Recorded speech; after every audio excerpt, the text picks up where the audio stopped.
અને સમાચારો ગુજરાતના રાજકારણને લઈને સૌથી મોટા સમાચાર સામે આવી રહ્યા છે। આગામી 4 ઓક્ટોબરે ગુજરાત ભાજપને મળશે નવા પ્રદેશ પ્રમુખ। કાલે નવા પ્રમુખ પદની ચૂંટણી માટે ઉમેદવારી ફોર્મ ભરાશે। આવતીકાલે પ્રદેશ પ્રમુખ તરીકે એક જ ઉમેદવારી ફોર્મ ભરાશે। ભાજપ પ્રદેશ પરિષદના 292 માંથી 10 કાર્યકરો બનશે ટેકેદાર। જે તે ઉમેદવારની સાથે 10 ટેકેદારો પણ ફોર્મ ભરશે। 4 ઓક્ટોબરે મતદાન અને મતગણતરી બંને હાથ ધરાશે। નવા ચૂંટાયેલા પ્રદેશ પ્રમુખ જે છે તે બિનહરીફ થશે। પ્રદેશ પ્રમુખ માટે લેવાય છે ઓબીસી, એસસી અને એસટી નામોની સેન્સ।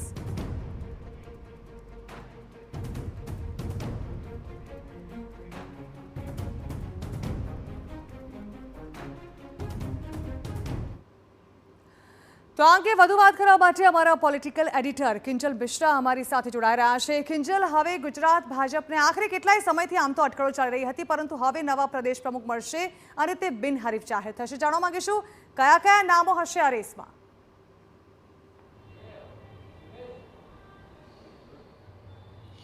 जी बिल्कुल ઝરણા, देखो 10 જેટલા નામ હતા એ આ રેસમાં હતા। જો કે નામ કરતાં કોમ્બિનેશનની વાત કરવામાં આવે તો ભલે કોઈ પણ રાજકીય પાર્ટી એવું કહેતી હોય કે જાતિગત સમીકરણથી પરે રહીને રાજનીતિ કરે છે, પરંતુ વાત જ્યારે પસંદગીની થતી હોય છે, એ ચાહે પ્રદેશ પ્રમુખની પસંદગી હોય રહી છે।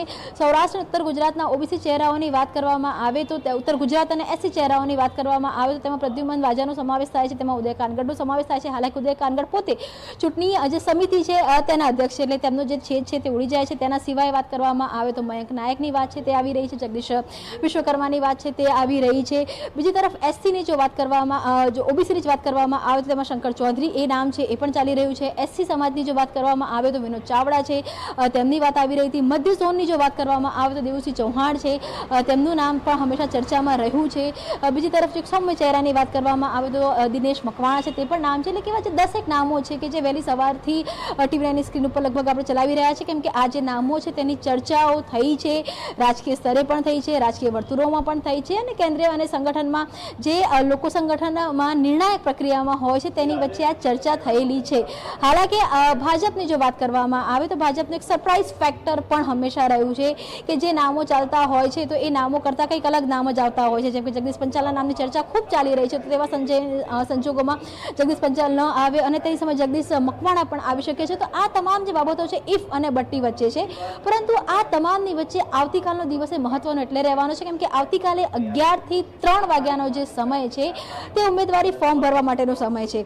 પરંતુ માનવામાં એવું આવી રહ્યું છે કે જેને સૂચના કેન્દ્રીય સ્તરથી મોડી રાત્રે મળશે, એટલે કે એક જ ઉમેદવારી ફોર્મ છે તે ભરાવાનું છે અને તેની સાથે ઉમેદવારની સાથે 10 છે તેમના જે ટેકેદારો હોય છે, 10 ટેકેદારોના ફોર્મ ભરાશે। અને કદાચ જો કોઈ ફોર્મમાં ક્ષતિ રહેતી હોય, ઘણી વખત એવું થતું હોય છે કેમ કે આ વખતે ચૂંટણી પ્રક્રિયા છે તેને ફોલો કરવામાં આવી રહી છે, તો કદાચ કોઈ ફોર્મમાં ક્ષતિ રહે તો સેફ સાઈડમાં એક વધુ ફોર્મ ભરાવી શકાય છે, પરંતુ માનવામાં એવું રહ્યું છે કે માત્ર એક જ ફોર્મ છે તે ભરાવવામાં આવશે। એટલે કે આ વખતે પણ પ્રદેશ પ્રમુખની એક બિનહરીફ રીતે થશે અથવા સર્વાનુમતે થશે, તે પ્રકારની જે તૈયારીઓ છે તે ચાલી રહી છે। અને કેમ કે ચૂંટણી નજીક આવી રહી છે, કેમ કે 5.5 વર્ષ ભાજપમાં પ્રદેશ પ્રમુખ તરીકે CR પાટીલ રહ્યા છે અને એક આખો રોડ મેપ છે તે તૈયાર કર્યો છે, તો ત્યારે નવા જે પ્રદેશ પ્રમુખ છે તો તેમની જ્યારે જાહેરાત થશે ત્યારે ભાજપના કાર્યકર્તાથી માંડીને કદ્દાવર નેતાઓ, મંત્રીઓ, મુખ્યપ્રધાન તમામ લોકો હાજર રહેશે, કેમ કે ભાજપમાં હંમેશા એવું હોય છે કે નામ માટેની ઘણી ચર્ચા હોય છે, ઘણા નામની ચર્ચા થતી હોય છે, રેસમાં હોય છે, પરંતુ જ્યારે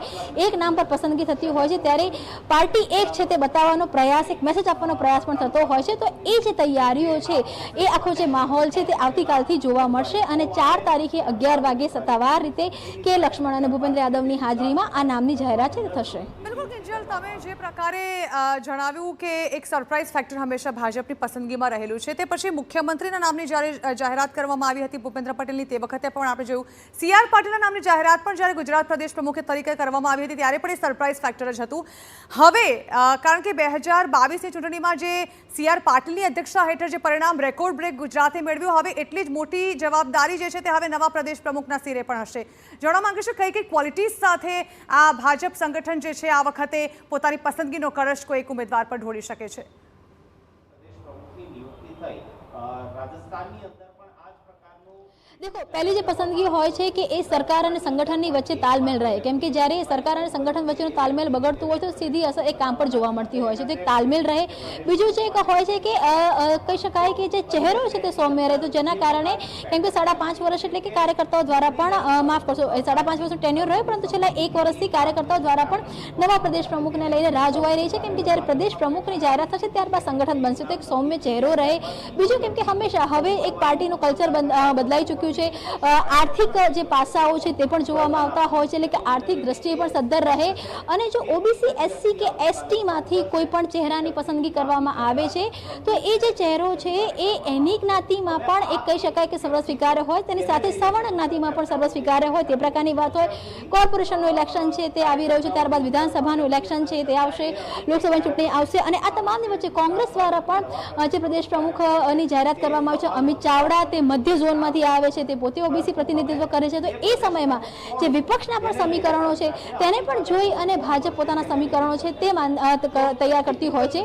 ઘણા સમય પહેલા લગભગ જૂન મહિનામાં એક આખું TV9 દ્વારા જ અહેવાલ ચલાવવામાં આવ્યો કે જેની અંદર જો પાટીદારોની પસંદગી કરવામાં આવે તો કયા ચહેરા આવી શકે, ઓબીસીની પસંદગી કરવામાં આવે તો કયા ચહેરા આવી શકે, એસસી સમાજની પસંદગી કરવામાં આવે તો કયા ચહેરા આવી શકે, ઝોન વાઇઝ જો પસંદગી કરવામાં આવે, કેમ કે ખૂબ એક લાંબા સમય બાદ દક્ષિણ ઝોનમાંથી પ્રદેશ પ્રમુખ આવ્યા હતા, તો બેક ટુ બેક દક્ષિણ ઝોનમાંથી પ્રદેશ પ્રમુખ આવે તે પ્રકારની શક્યતા ખૂબ ઓછી છે.